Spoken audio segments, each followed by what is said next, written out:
El testigo del caso Goleada declaró que el asambleísta de Reto, Raúl Chávez, presentó a Aquiles Álvarez con Rafael Correa a cambio de $250.000 en transferencia en bienes y dinero. El abogado de Chávez desmintió lo último y dijo que el dinero era producto de consultorías. Fabiola Santana con los detalles.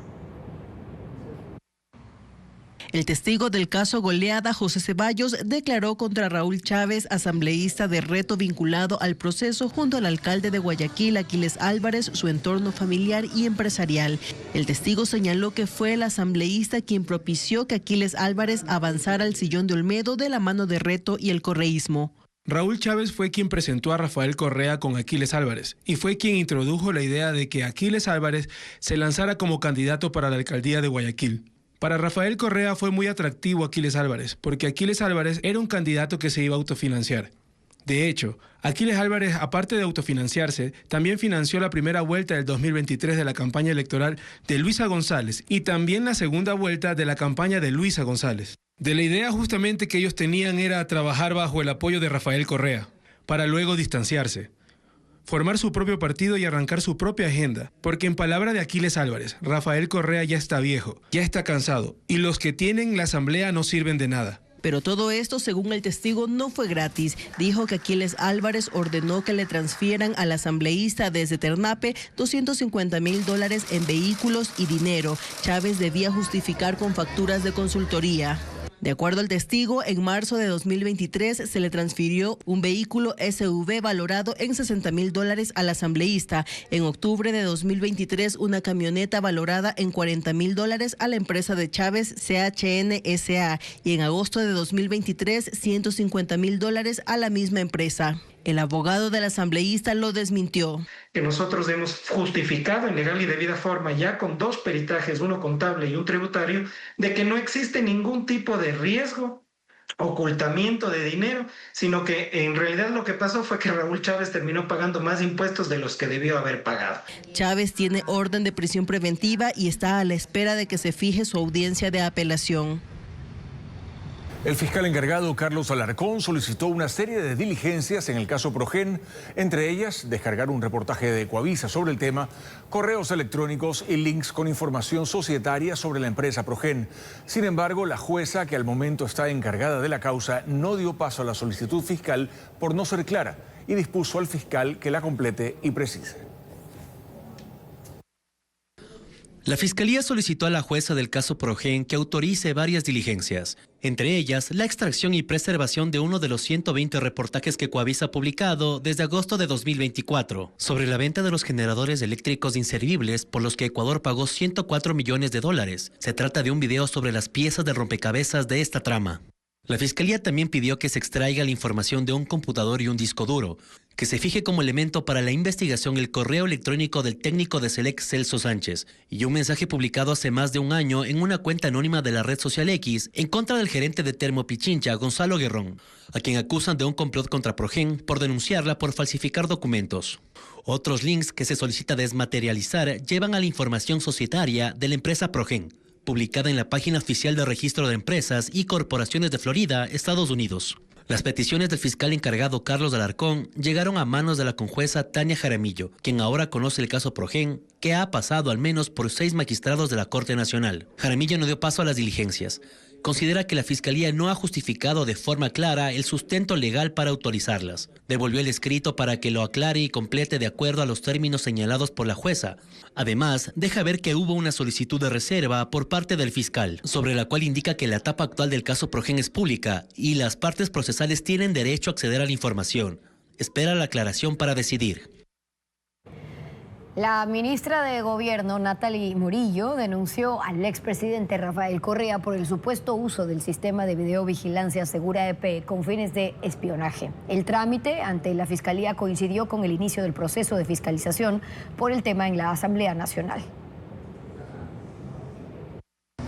Acompañada de un fuerte contingente policial, la ministra de Gobierno, Natalie Morillo, acudió a la Fiscalía General a presentar una denuncia por la presunta existencia de una red de espionaje que habría operado en el sistema de videovigilancia de Segurepe en Guayaquil. Señaló que pese a que los guayaquileños aportan al sistema para prevenir hechos delictivos, el sistema ha sido usado con fines de persecución. Contra los opositores de una presunta red de espionaje que estaría siendo liderada por Rafael Correa Delgado, algunos funcionarios públicos, entre ellos un asambleísta en funciones, un ex defensor del pueblo, su cónyuge y personajes que están siendo procesados en este momento por la justicia. Por ello pide que se investigue el delito de peculado, mal uso de información pública e intimidación. En redes sociales el exmandatario reaccionó y atribuyó esta nueva denuncia a una represión política.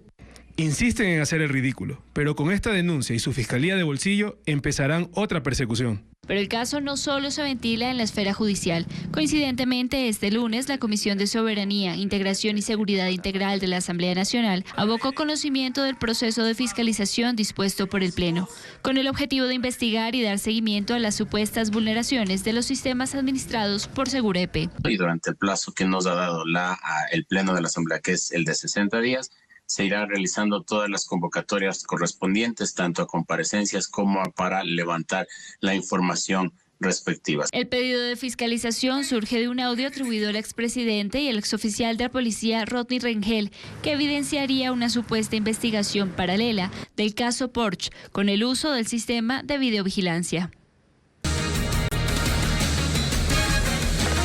10 gremios de transporte de carga pesada del país piden al gobierno regular sus tarifas y advierten sobre problemas de inseguridad y tramitología. Dentro de los próximos 30 días realizarán una cumbre en Santo Domingo de los Áchilas y sus bases serán quienes definan las acciones que tomarán.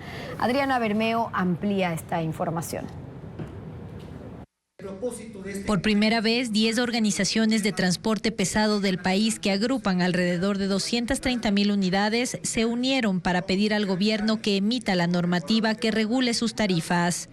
Este sector no recibe compensaciones por el incremento en el precio de los combustibles y cobra por sus servicios según la oferta y la demanda. Declaramos la existencia de una crisis sectorial profunda provocada por el continuo incremento de los precios de los combustibles y la ausencia de políticas públicas eficaces que mitiguen el impacto. Plantean crear una tarifa mínima para el transporte de carga que se ajuste cada mes de acuerdo con las variaciones en el precio del diésel. No porque sube el diésel un 17%, nosotros vamos a subir el 17%. Por ejemplo, todas estas alzas que ha tenido nosotros nos incide un 7.5 a 8%. Los gremios del transporte pesado también cuestionaron la fusión del Ministerio de Transporte y Obras Públicas, los retrasos administrativos de la Agencia Nacional de Tránsito y la inseguridad. Según sus datos, cada día entre 4 y 5 unidades de transporte pesado son asaltadas. Y se nos forma un calvario. Entonces el transporte, por donde quiera que veamos, estamos prácticamente quebrados. Los transportistas además anunciaron que dentro de los próximos 30 días realizarán una cumbre nacional que se desarrollará en Santo Domingo de los Áchilas. En este encuentro, según indicaron, serán las bases del sector las encargadas de definir las acciones que se tomarán frente a la situación actual del transporte pesado. Esperan que antes de la cumbre se concrete una reunión con autoridades de gobierno con capacidad de decisión para establecer un plan de trabajo. La persecución terminó en balacera entre policías y delincuentes en Cuenca. Hay un herido y 4 detenidos, como informa Johnny Guambaña. Cuenca suma un nuevo episodio de violencia. La noche de este domingo, delincuentes se enfrentaron a tiros con la policía en el noroeste de la ciudad. Según testigos, los ocupantes de una camioneta circulaban por el sector de Racar cuando se encontraron con otras personas que se movilizaban en otro vehículo. En un aparente intento de huida, avanzaron 3 kilómetros hasta San Pedro del Cebollar, donde se estrellaron contra un auto. La policía, que ya había detectado movimientos inusuales, intentó intervenir. Fue entonces cuando los ocupantes de la camioneta abrieron fuego contra los uniformados, quienes respondieron al ataque. Durante el enfrentamiento, uno de los sospechosos recibió un disparo en el abdomen y fue trasladado a una casa de salud. Otros 4 fueron detenidos, entre ellos un menor de edad. Ahorita es un barrio, como se dice, que tenemos que tener mucho cuidado porque nosotros hicimos la marcha con el tiempo de la seguridad, porque aquí hay muchos ladrones también aquí en todo el sector. Según la policía, todos registran antecedentes penales. Tras la balacera, también hubo incidentes entre moradores y agentes policiales. Algunos habitantes intentaron incendiar la camioneta en la que se movilizaban los detenidos, pero los uniformados lo impidieron. Este es el segundo hecho armado registrado en Cuenca en menos de una semana.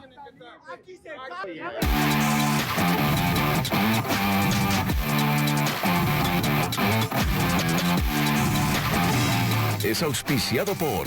Con los nuevos KGM Action y KGM Torres de Ambacar, tú decides. Con los nuevos KGM Action y KGM Torres de Ambacar, tú decides.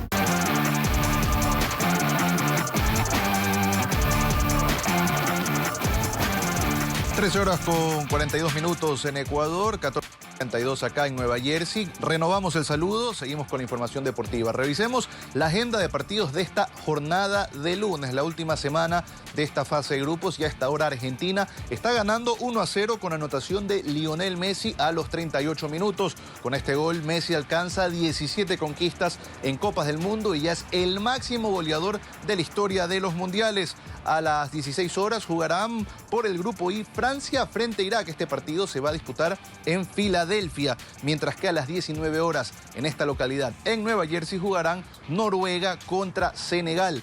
Al final de la jornada, 22 horas, en San Francisco, Jordania se va a enfrentar contra Argelia. Esta es la agenda de partidos de esta jornada de lunes.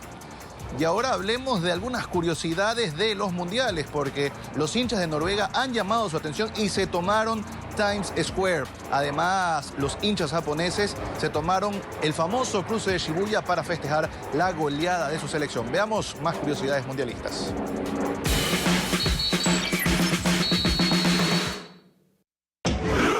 En el Mundial el ambiente sigue siendo de fiesta. Los hinchas de Noruega, por ejemplo, se han encargado de eso en Estados Unidos. Ellos han llenado el Times Square de Nueva York y alientan a su manera, simulando que reman uno de los grandes barcos vikingos y llaman la atención del mundo. Los hinchas egipcios también encienden el ambiente, pero no lo hacen solos.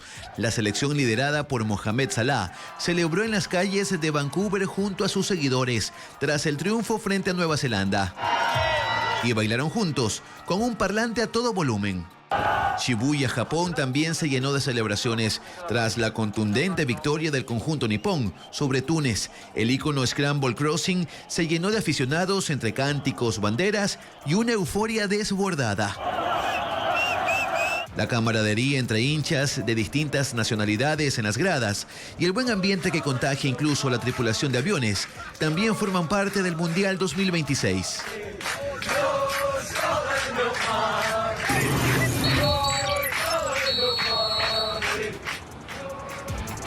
Gracias a Luis Alfredo Zúñiga por esa información, muy llamativo de lo que ocurre en esta Copa del Mundo. Y de los 16 estadios de este Mundial, el más importante o el que más partidos va a coger es el de Dallas, que además tiene una moderna pantalla de alta definición. Veamos detalles de este escenario deportivo.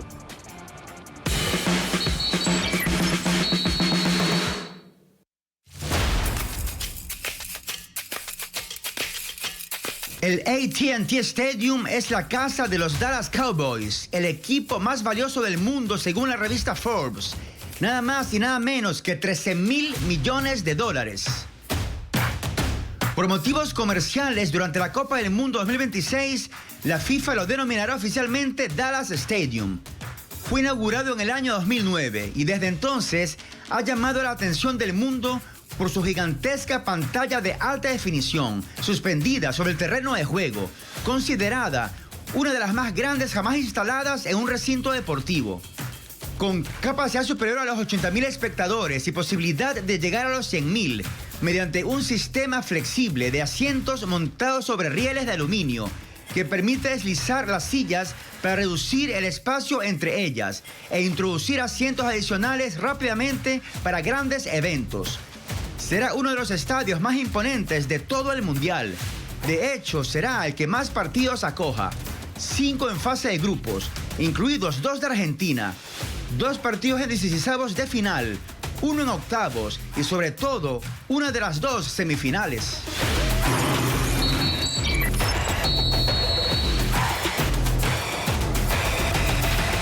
Cumplidos con información mundialista a esta hora, cuando son las 13:47. Vamos a hacer una pausa comercial aquí en Televistazo, pero recordarles que en Televistazo Estelar a las 19 horas tendremos más información, la más completa de esta Copa del Mundo. Buenas tardes con todos.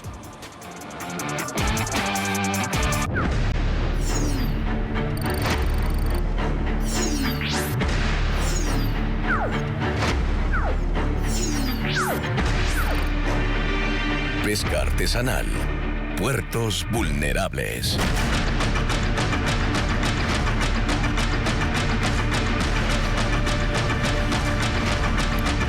El incendio que destruyó decenas de embarcaciones en Manta activa las alarmas en otros puertos del país. En El Oro, más de 3.500 naves operan desde muelles artesanales e improvisados en medio de riesgos que preocupan a las autoridades. Fabricio Lapo investigó esta realidad.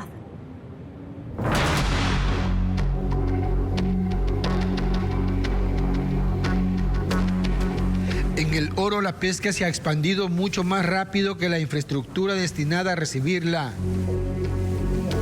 Mientras 3.500 embarcaciones están registradas en la capitanía, la provincia carece de un puerto pesquero que concentre y ordene esta actividad.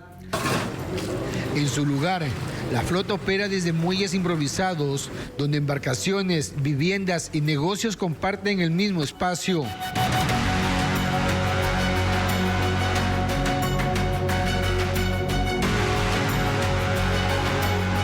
El caso más evidente está en Puerto Bolívar, en Machala. A lo largo de 5 kilómetros del estero Guaylat, 2.000 embarcaciones permanecen atracadas una junto a otra, detrás de casas que con el tiempo fueron adaptadas como muelles. Aquí opera incluso una estación de combustible marítima que abastece a los pescadores. Es una escena cotidiana, pero tras el incendio que destruyó 35 naves en Manta, Manabí, la pregunta es inevitable. ¿Podría ocurrir algo similar aquí? Cientos de casas apegadas una a otra de construcción mixta que tienen también por la actividad comercial, almacenan combustible por sus botes y nos damos cuenta que puede haber un incendio en cualquier momento de una de estas casas, pues se pueden ampliar muchas casas más. Aunque el Cuerpo de Bomberos incorporó en 2025 una embarcación contra incendios valorada en $462,000, equipada con un cañón de agua de 1.500 galones por minuto, bombas flotantes y equipos de rescate subacuático, los desafíos siguen siendo importantes en una zona donde el acceso terrestre es limitado y no existen hidrantes. En El Guabo, Santa Rosa, Arenillas y Guaquillas, la historia se repite. Embarcaciones operando desde muelles artesanales. En Gualtaco, por ejemplo, más de 500 embarcaciones utilizan los patios de viviendas como puntos de atraque. En el sector también funciona una estación de combustible. En la provincia no existe una normativa que regule la distancia entre embarcaciones, ni un catastro que identifique cuántos muelles o viviendas son utilizadas como atracaderos. Los controles que nosotros hacemos son principalmente controles para verificar que en el agua a las embarcaciones que estén cumpliendo con la normativa, que tengan los documentos en regla, porque aparte del control estatutario es también neutralizar las actividades ilícitas. Mientras tanto, los muelles artesanales de El Oro continúan acumulando factores que los organismos de emergencia describen como una potencial bomba de tiempo flotante.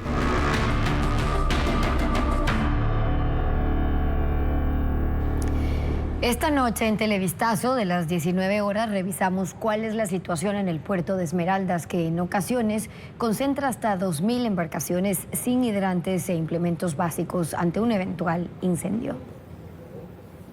2 manifestaciones ocurrieron este lunes afuera del Hospital Carlos Andrade Marín en Quito en rechazo a la desvinculación de 3 estudiantes de sus programas de internado. Las autoridades de esa casa de salud justifican esa decisión debido a un error de cálculo, mientras hay voces que lo consideran una represalia política. ¡Restitución! ¡Restitución! Los médicos del Hospital Carlos Andrade Marín del IES en Quito madrugaron para manifestarse este lunes. Se concentraron afuera de consulta externa a las 6:30 de la mañana para no interrumpir la atención a sus pacientes. Fue su manera de solidarizarse con 3 estudiantes de medicina que cumplían en esta casa de salud su internado y que fueron desvinculados de manera sorpresiva este jueves. Luego de terminar sus turnos de 24 horas, les dijeron de manera verbal que era por exceso de personal y les quitaron los accesos a la casa de salud. Si es una retaliación política, si es una violación de derechos, es algo terrible. Por pensar y denunciar, no nos van a silenciar. 2 horas después, estudiantes de la Universidad Central y de la Universidad Católica se manifestaron hombro con hombro. Eran compañeros y amigos de los afectados, también familiares. Puede ser hoy ella, pero mañana puede ser cualquiera de los que están aquí o cualquiera de las generaciones que vengan. Las afectadas estuvieron en el plantón. Desconocen por qué la administración las eligió y sienten frustración, porque esta decisión les impide graduarse como médicas en un año. Jamás nos notificó nada por correo, ni personalmente, ni gerencia, ni coordinación de docencia. Solo mandaron a la universidad a decirnos que estábamos fuera de forma verbal. Los 3 jóvenes habían elegido este hospital por considerarlo una referencia médica, sin saber que luego iban a enfrentar problemas administrativos. Aquí estamos por mérito propio y sobre todo por vocación. Porque nosotros elegimos plazas por notas y por prioridad de notas, entonces a nosotros nadie nos regaló la plaza. Las asociaciones de estudiantes de la Central y Católica presentaron un oficio para exigir información oficial de las desvinculaciones y quienes las ordenaron. También aclarar si esto fue por un tema administrativo, académico o tiene relación con que uno de los estudiantes es hijo de Hernán Higuera, periodista que hasta la semana anterior investigaba el caso Progen.